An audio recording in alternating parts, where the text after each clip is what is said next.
Class में आप लोगों का हार्दिक स्वागत करता हूं और ऑनलाइन जुड़ करके अपने ज्ञानार्जन के कार्य को अनवरत बनाए रखने के लिए आप लोगों को बहुत बहुत धन्यवाद देता हूं। आइए हम लोग आज माता सरस्वती जी के चरणों में प्रणाम करते हुए अपने इस अध्ययन के कार्य को आगे बढ़ाते हैं और हम अपेक्षा करते हैं कि माँ हमें वो आशीर्वाद दें जिस आशीर्वाद के जरिए हम अपने अध्ययन कार्य को बहुत बेहतरी के साथ पूरा कर सकें।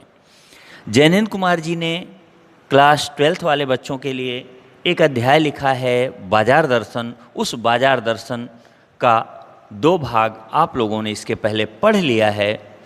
तीसरा भाग, वीडियो का तीसरा भाग आप लोगों के लिए आज मैं लेकर के उपस्थित हुआ हूँ। अध्याय निबंध शैली में लिखा गया है जिसकी चर्चा हम लोग कर चुके हैं। बाजार दर्शन नाम से अध्याय है, जैनेन्द्र कुमार जी ने इसको लिखा हुआ है। आप ये जो ऊपर का आधा टुकड़ा है इसको आपने पढ़ लिया था और ये जो दूसरा पैराग्राफ जहाँ से शुरू हो रहा है स्क्रीन पे, यहीं से हम लोगों को अध्ययन करना था। एक बार चूरन वाले भगत जी बाजार चौक में दिख गए। फिर क्या हुआ? मुझे देखते ही उन्होंने जय जय राम किया। दुआ सलामी की जाती है। ये हमारे भारत की प्रथा है कि यदि हम किसी व्यक्ति से मिलते हैं तो प्रणाम, आशीर्वाद इत्यादि प्रक्रिया की जाती है। तो कुछ लोग जय जय राम बोलते हैं कि इसी बहाने सामने वाले से भेंट हुई तो हम लोग जय राम जी की, जय जय राम इत्यादि शब्द बोल करके एक बार ईश्वर का नाम भी मुख से निकलेगा और अपना प्रेम भी अगले सामने वाले व्यक्ति के लिए दिखा पाएंगे। मैंने भी जय जय राम कहा। उनकी आंखें बंद नहीं थीं। मैंने देखा कि ऐसा नहीं है कि बाजार में वो आंख बंद करके चल रहे हैं, कुछ भी नहीं देख रहे हैं। ऐसा कुछ नहीं, ऐसी कोई परिस्थिति या ऐसी कोई विपरीत अवस्था उनके साथ नहीं थी और न उस समय वह बाजार को किसी भांति कोस रहे मालूम होते थे और चेहरे पे ऐसा भी भाव नहीं था कि लगे कि वो बाजार को कोस रहे हैं। ओह, मेरे पास क्यों नहीं पैसा है, मैं क्यों नहीं ये चीज़ें खरीद सकता, मैं क्यों अच्छे घर में पैदा नहीं हुआ, फिजूल खर्ची मैं क्यों नहीं कर पा। ऐसा कोई भी कोसने जैसा भाव नहीं था जैसा कि हमारे मन में अक्सर होता है। अरे बाजार में ये बेहतर चीज़ है, मेरे पास नहीं है, काश मैं भी इस लायक होता तो खरीदता। ऐसे कोई भी भाव मैंने चूरन वाले भगत जी के चेहरे पे नहीं देखे। राह में बहुत लोग, थोड़ा ऊपर से पढ़ लीजिए, बाजार को किसी भांति कोस रहे मालूम नहीं होते थे। राह में बहुत लोग, बहुत बालक मिले जो भगत जी द्वारा पहचाने जाने के इच्छुक थे। लोग चाहते थे भगत जी एक बार हमको पहचान लें, हमसे भी बोल दें। भगत जी ने सबको ही हंस कर पहचाना, बड़ी खुशी के साथ। जो कोई मिला, अरे वाह भाई, कहाँ हैं, क्या कर रहे हैं, कैसे आना है यहाँ पे, इत्यादि बातें बोल करके जैसे हम लोग किसी को पहचानते हैं वैसे ही भगत जी भी आने जाने वालों को, जो लोग चाहते थे भगत जी मुझे पहचाने, उन लोगों को पहचान भी रहे थे, हंसकर उनसे मिल भी रहे थे। चेहरे पर बिल्कुल खुली हंसी थी। कोई भी ऐसा भाव नहीं था कि वो बाजार से या लोगों से या अपनी आर्थिक स्थिति से जरा भी परेशान है, ऐसा कोई भाव उनके चेहरे पे नहीं दिख रहा था। सबका अभिवादन लिया और सबको अभिवादन किया, सबसे प्रणाम इत्यादि प्राप्त किया, अभिवादन प्राप्त किया। यानी जो भी लोगों ने जय राम या दुआ सलामी की, सबके साथ अभिवादन प्राप्त भी किया और लोगों को अभिवादन किया भी। इससे तनिक भी यह नहीं कहा जा सकेगा कि चौक बाजार में होकर उनकी आंखें किसी से कम खुली हुई थीं। अर्थात ऐसा नहीं था कि वो आंख बंद करके चल रहे थे इसलिए बाजार की चीज़ों के प्रति उनके मन में पाने की इच्छा नहीं थी, बल्कि आंखें खुली थीं, लेकिन बाजार के प्रति वो कृतज्ञ थे। बाजार के प्रति उनके मन में आशीर्वाद था। बाजार की चीज़ों को पाने का कोई लालच नहीं था, लेकिन भौचक्के हो रहने की लाचारी उनमें नहीं थी। वे भौचक्का नहीं थे, अरे ये कैसे यहाँ पे है, मेरे यहाँ नहीं, ऐसे वो भौचक्का माने आश्चर्यचकित होना। उनके अंदर ऐसी कोई आश्चर्यचकित जैसी भावना नहीं थी कि उनके पास वो सामान क्यों नहीं है। व्यवहार में पसोपेश उन्हें नहीं था, यानी उनके व्यवहार में ऐसी कोई मजबूरी, समस्याप्रद भाव नहीं था जिससे पता चले कि उनको भी बहुत सारी चीज़ों के पाने का लालच है। और खोए से खड़े नहीं वह रह जाते थे। वे ऐसे नहीं खड़े, मान लो खोए हैं, क्या करूं, क्या लूं, क्या न लूं। जैसे आप 2 जन को देख चुके हैं, एक जन इतना सामान लाए कि पैसे रेलवे के किराए तक के नहीं बचे, एक जन बिल्कुल कुछ नहीं लेके आए क्योंकि एक सामान लेते तो बहुत सामानों को न लेने का दुख होता। ऐसे दोनों में से कोई भाव इनके अंदर नहीं थे। भांति भांति के दूसरी लाइन से है, भांति भांति के बढ़िया माल से चौक भरा पड़ा हुआ है। तमाम प्रकार के, भांति भांति के, नाना प्रकार के बढ़िया से बढ़िया माल, बढ़िया से बढ़िया सामान चौक में, पूरे बाजार चौक में, चौराहे पे भरा पड़ा हुआ है। उस सब के प्रति अप्रीति, उनमें किसी के प्रति भी इनके मन में प्रेम नहीं, इस भगत के मन में नहीं है। जैसे उस समूचे नाव के प्रति भी, जैसे उस समूचे, यहाँ कुछ शब्द गलत लिखा हुआ है, जैसे उस समूचे बाजार के प्रति भी उनके मन में आशीर्वाद हो सकता है, विद्रोह नहीं, प्रसन्नता ही भीतर है, क्योंकि कोई रिक्ति भीतर नहीं, इनके अंदर खाली स्थान नहीं, मन खाली नहीं है। ऐसा नहीं है कि मन को बहुत सारी चीज़ों को पाने की चाह घेरी हुई है। अगर ऐसा होता तो ये भौचक्के हो रहते, आश्चर्यचकित होते, फिजूल खर्ची करते, सामानों को ले जाते, और जब वो चूरन बेचने जाते तो केवल 6 पैसे का, 6 आने का नहीं बेचते, वो व्यापारी के रूप में उभर के आते। देखता हूँ कि खुली आँख, तुष्ट और मग्न, मन की हालत, मन ने आँखों को खुलने के लिए स्वतंत्र छोड़ा है, संतुष्ट हैं, मगन हैं, मग्न को स्पष्ट करिए, मगन हैं, गदगद हैं, कोई दुख नहीं है। वह चौक बाजार में से चलते चले जाते हैं, आगे बढ़ते जाते हैं, राह में बड़े बड़े फैंसी स्टोर पड़ते हैं, पर पड़े रह जाते हैं, किसी की तरफ इनकी लालच वाली निगाह नहीं उठती है। रुकते हैं तो एक छोटी पंसारी की दुकान पर रुकते हैं। कहाँ रुके जाके? एक पंसारी है, पंसारी की दुकान माने आयुर्वेद की दवाएं जहाँ मिलती हैं, जड़ी बूटियाँ जहाँ मिलती हैं, ऐसी भी दुकानें बाज़ार में होती हैं, उन दुकानों को पंसारी की दुकान कहते हैं। उस पंसारी की दुकान पर जाके रुकते हैं। क्यों? क्योंकि इनके चूरन बनाने की सामग्री उस दुकान पर ही मिलने वाली है। ये उन्हीं सामानों को खरीद रहे हैं जिन सामानों के बगैर इनका काम नहीं चलने वाला है, इनका रोजी रोजगार जिससे बंद हो जाएगा अगर वो सामान नहीं मिलेगी, इसलिए पंसारी की दुकान पे जाके रुक जाते हैं। दूसरी लाइन से पढ़िए, यहाँ 2-4 अपने काम की चीज ली और चले आते हैं। 2-4 अपने काम की सामान ले लिए हैं और वापस चले आते हैं।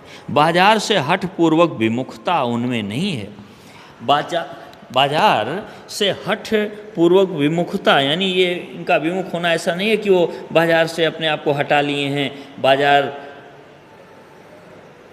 नहीं जाना चाहते हैं, या ऐसे कोई भी भाव इनके अंदर नहीं। लेकिन अगर उन्हें जीरा और काला नमक चाहिए तो सारे चौक बाजार की सत्ता उनके लिए तभी है, तभी तक उपयोगी है जब तक वहाँ जीरा मिलता है। अगर जीरा और काला नमक वहाँ नहीं मिलता होता तो बाजार में वो प्रवेश भी नहीं करते, या प्रवेश करने का कोई कारण नहीं रह जाता। ज़रूरत भर जीरा वहाँ से लिया और सारा चौक उनके लिए आसानी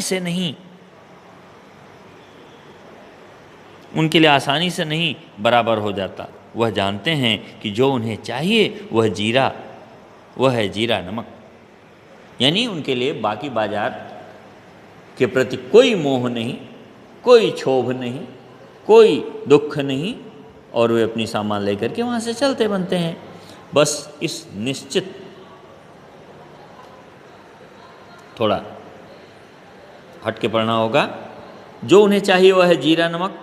बस इस निश्चित प्रतीति के बल पर से सब चांदनी दाएं बाएं भूखी की भूखी फैली रह जाती है। प्रतीति क्या है? एहसास क्या है?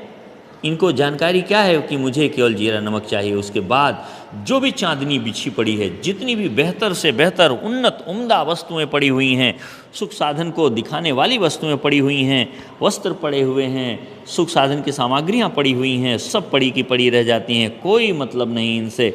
उनकी भूख रह जाती है, यानी बाजार में जिन चीज़ों का आकर्षण बहुत अधिक है वो चीज़ें वहीं की धरी रह जाती हैं, उनसे इनका कोई मतलब नहीं है। क्योंकि भगत जी को जीरा चाहिए वह कोने वाली पंसारी की दुकान से मिल जाता है और वहाँ से सहज भाव में ले लिया गया है। इसके आगे आस पास अगर चांदनी बिछी रहती है तो बड़ी खुशी से बिछी रहे। भगत जी उस बेचारी का कल्याण ही चाहते हैं, यानी भगवान भला करे, जिन लोगों को इनकी बहुत ज़रूरत है उन लोगों के लिए सामान्य जाए। मुझे नहीं चाहिए क्योंकि मुझे इनकी आवश्यकता नहीं है, मेरा खर्चा करना इनके प्रति कदापि उचित भी नहीं है, मुझे चाहिए भी नहीं, मन भरा है, जेब अगर मन भरा हो, जेब खाली भी हो, भरी भी हो तो कोई फर्क नहीं पड़ता, लेकिन अगर मन भरा है और जेब खाली है तो भी आप सुखी हैं, मन भरा है जेब भरी है तो भी आप सुखी हैं, मन खाली है जेब भी खाली है तो आप परम दुखी हैं। मन खाली है जेब भरी है तो आप जमकर खरीदारी करेंगे और बाजार को सार्थकता नहीं दे सकेंगे। यही आपके लेखक बताना चाहते हैं। जहां मुझे ज्ञात होता है कि बाजार को सार्थकता भी वही जहां मुझे ज्ञात होता है कि बाजार को सार्थकता भी वही मनुष्य देता है, यानी बाजार उसी के लिए सार्थक है और वह मनुष्य बाजार के लिए सार्थक है जो मनुष्य जो जानता है कि वह क्या चाहता है, उसे पता तो हो मुझे क्या चाहिए, क्या खरीदना है क्या नहीं, और जो यह नहीं जानते वे क्या चाहते हैं, अपनी परचेजिंग पावर के गर्व में अपने पैसे से केवल एक विनाशक शक्ति लाते हैं, अर्थात दुख उत्पन्न करने वाले कारण उत्पन्न कर देते हैं। अच्छी खासी खरीदारी करते हैं, पैसे को पानी की तरह बहाते हैं, और जब कोई समस्या आती है तो उसी पैसे के लिए परेशान होकर के इधर उधर लोगों से अपनी समस्या बताते फिरते हैं, अपने बजट को बिगाड़ लेते हैं या अलानाहा की सामान ला करके घर को भर लेते हैं। शैतानी शक्ति, राक्षसी शक्ति जिसको कह सकते हैं, व्यंग्य की शक्ति ही बाजार को देते हैं, यानी बाजार को व्यंग्य की शक्ति देते हैं। बाजार व्यंग्य करता है कि तुम्हें ज़रूरत नहीं थी तो खरीद लिए और अब फिजूल खर्ची का परिणाम भुगतो। ऐसी व्यंग्य शक्ति हो जाती है बाजार की, और बाजार अपना भाव भी बढ़ा लेता है। आपको कोई वस्तु उचित रेट पे भी नहीं मिल पाती है जब आप बहुत अधिक खरीदारी करने की कोशिश करते हैं तो। ना तो वे बाजार से लाभ उठा सकते हैं, ना उस बाजार को सच्चा लाभ दे सकते हैं। बाजार से उनको लाभ भी नहीं मिलता, बाजार उनके लिए कोई भी सुविधा, बस यही है बाजार ने अपनी सुविधा के हिसाब से खूब उनसे लाभ ले लिया, यही हो सकता है। बाजार उनके लिए सार्थक नहीं हो सकता है। वे लोग बाजार का बाजारूपन बढ़ाते हैं। बाजार का बाजारूपन क्या है? बाजार तो चाहता है कि मैं अधिक मात्रा में आपके घर पहुंचूं, चाहे उससे आपका बजट बने या बिगड़े, आपसे अधिक मात्रा में पैसे वसूल लूं। यदि आप कम से कम वस्तुएं लेंगे तो वही वस्तुएं उचित मूल्य पर आपको उपलब्ध होंगी, क्योंकि डिमांड बढ़ते ही मूल्य बढ़ना स्वाभाविक है। जिसका मतलब है कि कपट बढ़ाते हैं, बाजार छल कपट करता है। उसी वस्तु की मांग ज़्यादा हो गई तो दाम बढ़ा देगा और वही वस्तु आपको अधिक दामों पे मिलने लगेगी। अगर सारे लोग इस चीज़ को नियंत्रण कर लें तो फिर आपको उचित मूल्य पर उचित वस्तु प्राप्त होती रहेगी। बाजार का बाजारूपन नहीं बढ़ेगा, बाजार आपके लिए सार्थक होगा और आप बाजार के लिए सार्थक हो जाएंगे। जिसका मतलब है कि कपट बढ़ाते हैं। कपट की बढ़ती का अर्थ परस्पर में सद्भाव की घटी। अगर कपट बढ़ा तो आपस में प्रेम घटता है, सद्भाव घटता है। इस सद्भाव के हाथ पर आदमी आपस में, इस सद्भाव के कारण आदमी आपस में भाई भाई सुहृद माने, हार्दिक चहेते लोग, मित्र इत्यादि और पड़ोसी फिर नहीं रह जाते।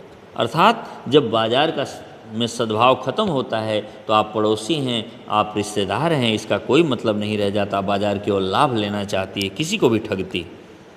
और लोग ऐसी परिभाषा बोलते हैं कि शेर अगर जीवों पे दया करने लगा तो भूखों मर जाएगा। अगर हम किसी परिचित के लिए 2 पैसा छोड़ने लगे तो बाजार या दुकानदारी हमारी खराब हो जाएगी। हर ग्राहक हमारे लिए ग्राहक ही है, सबको एक भाव से देखना है।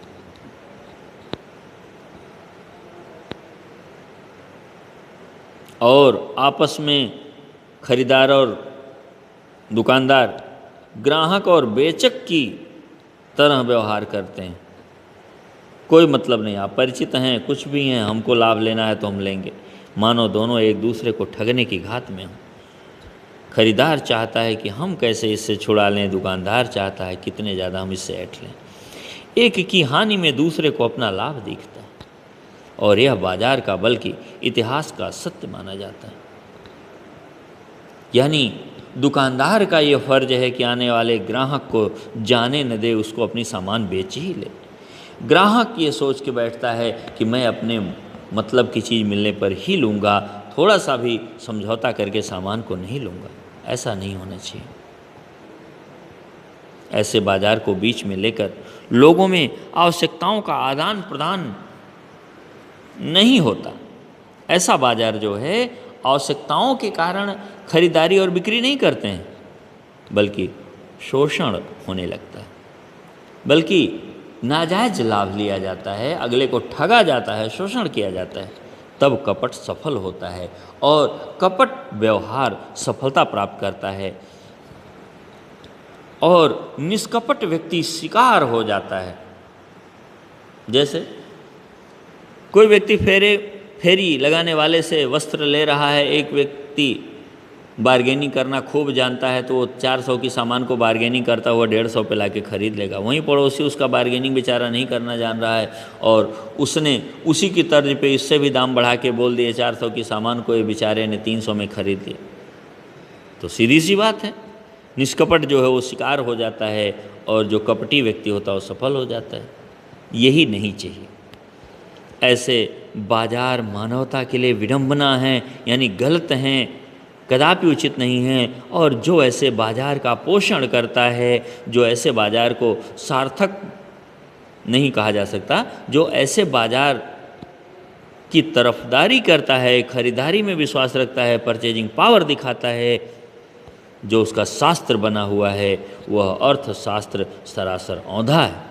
और जो लोगों का विचार है कि ये शास्त्र है, बाजार को आकर्षण के द्वारा बाजारूपन बाजार का बढ़ाया जाए, अगर ये ऐसा कोई अर्थशास्त्र है, ऐसा कोई बाजार के बारे में विचार है तो औंधा यानी सरासर गलत है। औंधा होना यानी मुंह के बल गिरना औंधा होना कहलाता है। औंधा सोना, औंधा गिरना कदापि उचित नहीं है। तो ऐसा अर्थशास्त्र ही औंधा है, यानी ऐसा अगर नियम कुछ लोगों के दिमाग में है तो सरासर गलत है।